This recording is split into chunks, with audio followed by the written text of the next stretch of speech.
As Old as Time Part 2. A lead. Belle had strange dreams of their pet dog. Maurice was smiling happily, glad he had finally managed to provide his daughter with some sort of companion. She had found an old, brightly colored bit of wool and carefully sewed it into a charming collar. The little mutt jumped and ran and grabbed sticks and panted, and Belle, so young in the dream, clapped her chubby white hands in delight and gave it a big hug, rubbing her face in its fur. As the night slowly let its great vine-like grips of her subconscious, Belle wondered at first what happened to the family dog. She missed it. Then she remembered that they never had a dog. Then she realized she was lying next to a giant dog.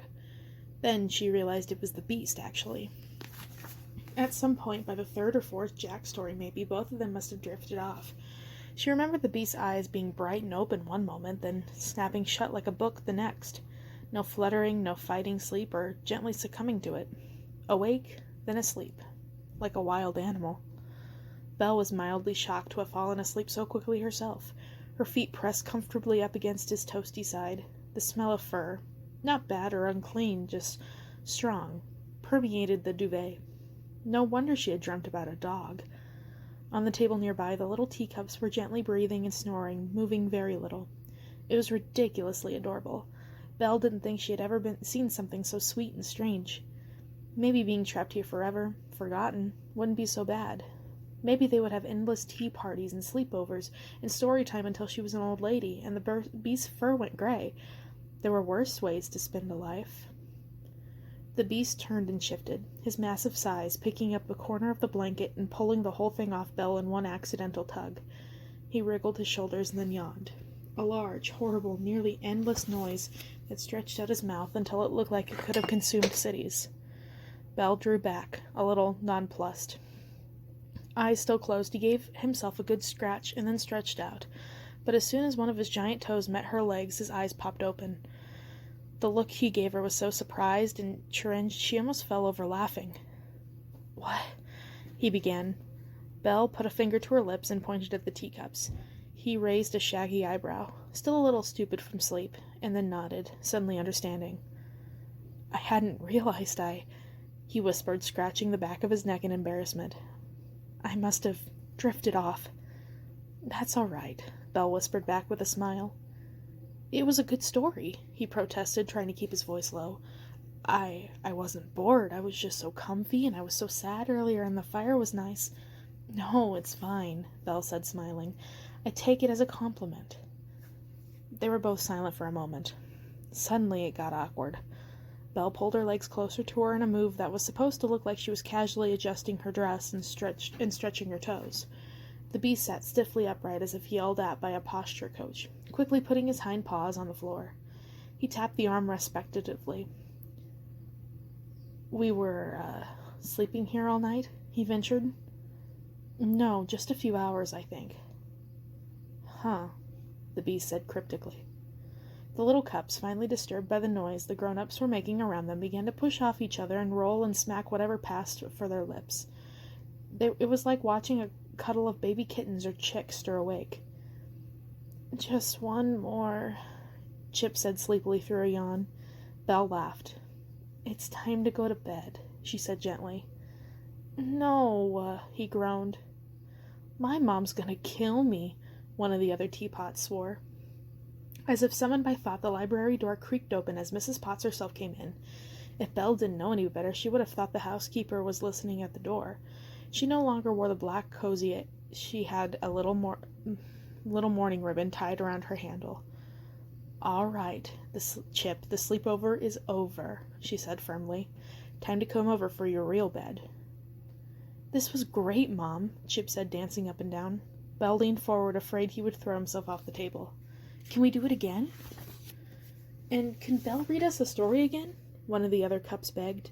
They hopped up to the edge of the table, and single file, like little ducklings, hopped down, each landing with a clink on the floor. They were all perfectly used to this sort of thing, but Belle felt like she died a little each time one had made the leap. "She's very busy doing important work," Mrs. Potts chastised. "It was very nice of her to let you listen in, but don't think you'll be making a habit out of it or anything. Off you go." Belle smiled. "It's all right. I'd love to read them a bedtime story now and then. They were a perfectly wonderful audience." "Oh, I bet they were," Mrs. Potts said, sounding like she believed precisely the opposite. "I'll send in some tea and a midnight snack. Or a petit déjeuner, or whatever you'd like in a minute. All served on much quieter dinnerware," she promised. But as she left, her movement seemed slow and awkward. Tired, like she was running down. "That was nice of you," the Beast said after she was gone. "They're delightful," Belle said, sighing. "I wish I had a dozen of them at home." "Children?" the Beast said, eyes wide and eyebrows high. "Talking teacups." "Oh, right, of course, sure." The Beast relaxed. Then he took turned pensive. "I guess we're kind of like one of your stories, right? With the harp that talked?" "I guess you are," the Belle said thoughtfully. She had one chilling moment where she wondered if she was still dreaming, if the dog was real and the Beast was not, if she had fallen asleep with one of her books and hadn't quite pulled herself out of sleep yet, living out her fantasies as if they were real. Nope, that fur smells pretty strong. She didn't think she could make that up. "I like the first one the best," the Beast went on to say, a little shyly. "The one that you liked, about the giant. You were right. He did deserve to be defeated." "Yes, that's my absolute favorite," Belle said with a sigh. "Always has been, ever since I was a little girl and my father told it to me. In his version, though, the talking harp was a clockwork invention. From the time I was old enough to read, I was always in Monsieur Levi's bookshop, and he was always kind enough to let me borrow it. Never made me buy it." The Beast's eyebrows shot up in surprise. "What did you say?"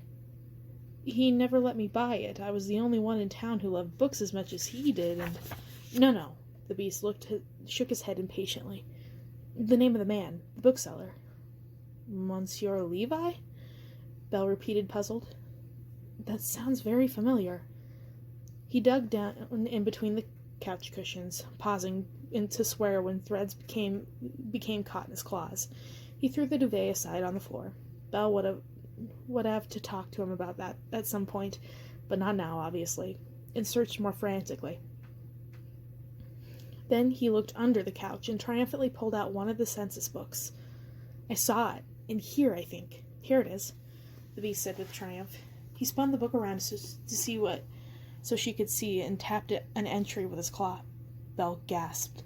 Next to an entry labeled Monsieur David Levi was occupation bookseller, and there was a little symbol next to his name. "But there's nothing magical about him." Her voice trailed off as she saw what the entry was dated. "Over 100 years ago. 110 years before this year, in fact." "My Monsieur Levi is some sort of immortal being who has been selling books for over 100 years?" "Looks like," the Beast said.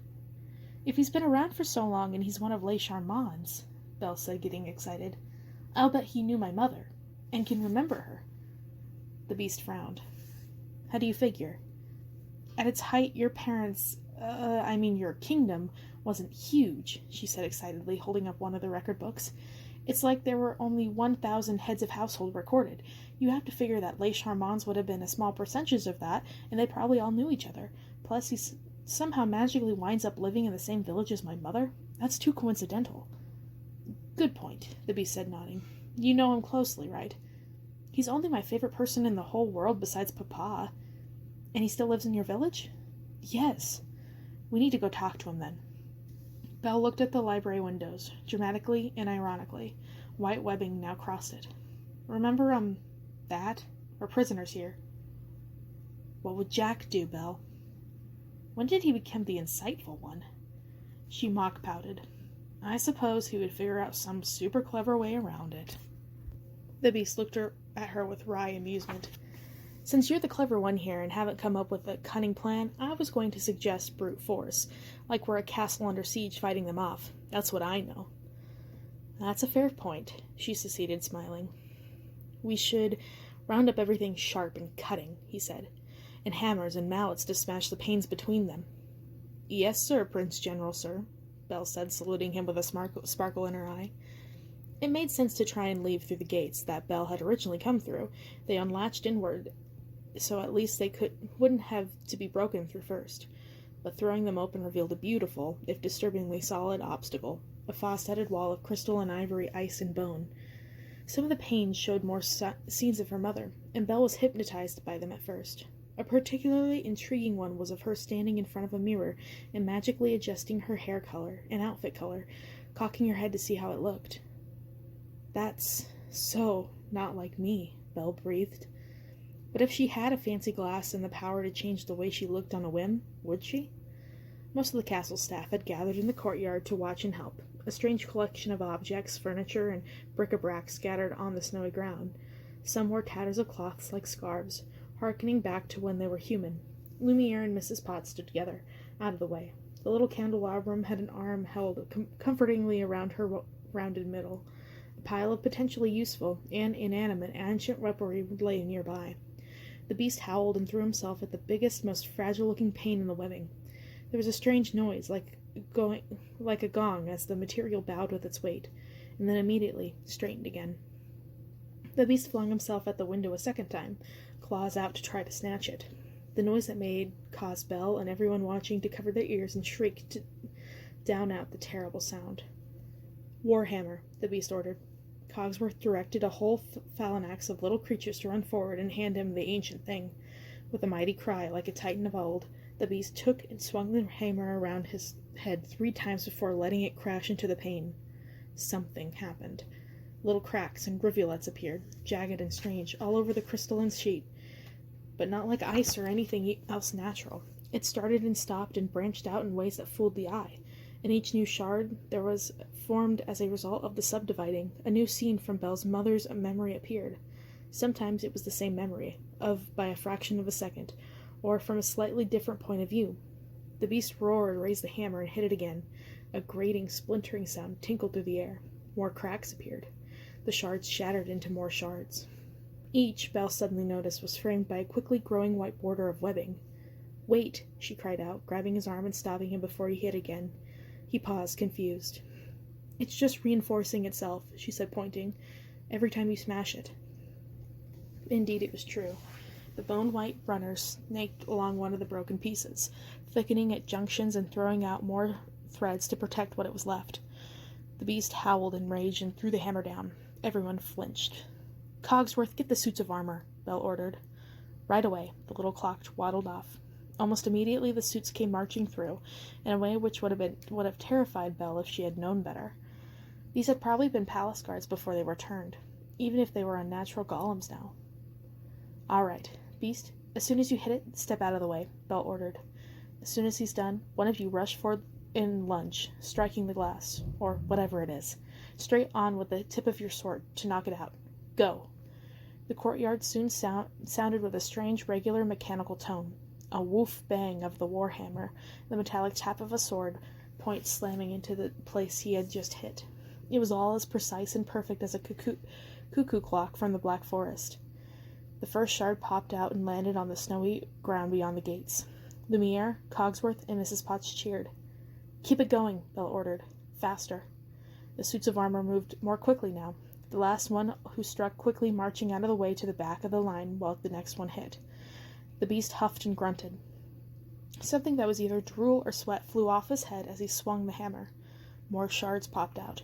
More threads grew back, but they were weak and thin and frangible, like spun sugar. They would only have a few seconds to push themselves through before the way was barred again. Belle made sure she was ready. She was wearing the fur-trimmed robe. It had made the wardrobe so happily when she took it, and held tight to a giant hooded cloak for the beast and the satchel of supplies including the magic mirror. The beast bared his teeth and growled, slamming all of his strength into the window. There was a strange slowing down of time. Belle saw the hammer connect to the jagged teeth, and white shreds that made up what was now a lacy pane. Then suddenly the face of the hammer was through, and there was a noise like an explosion, like a bonfire gone bad, like a cannon had ripped through the courtyard. Crystals and sticky bits of the cold white twigs fell everywhere, and cut where they landed. "Now!" Lumiere cried. Shielding her face with her arm, Belle drove through the hole.